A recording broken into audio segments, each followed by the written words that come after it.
Indigenous Australians' death rates are almost twice those of non-Indigenous Australians. They also have much higher birth rates. The life expectancy for Aboriginal and Torres Strait Islander people is estimated to be 59 years for males and 65 years for females, compared with 77 years for non-Indigenous males and 82 years for females. We are from Yirma, meaning come together in an Indigenous language. Our aim is to close the gap between Indigenous and non-Indigenous Australians. We will be allocating 2 doctors and health clinics to many remote Indigenous communities so that they have the same access to health services that non-Indigenous people have. These Indigenous people that live in remote areas would normally have to travel many kilometres to get healthcare, but we want to change that by putting doctors and clinics right near them, which will be free to use. But to do this, we need your help. So donate to the Yirma Foundation so we can help the Indigenous Australians and close the gap.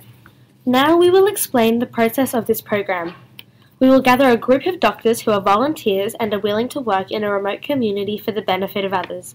We will then raise money through a number of ways so that we can build efficient facilities to be used by the Indigenous communities in remote areas. Then these facilities will be built and doctors will be placed in different remote areas where the longest an Indigenous Australian will have to travel will be 20 kilometres to get medical help. We hope this program will create an effective healthcare system that will ensure the health, safety and well-being of the Indigenous Australians. We predict more Indigenous Australians will get medical help because of the convenience and easy access. We hope to succeed our aim of closing the gap between Indigenous and non-Indigenous Australians by 2030 and to improve the health and well-being of Indigenous Australians in remote communities. Created using Powtoon.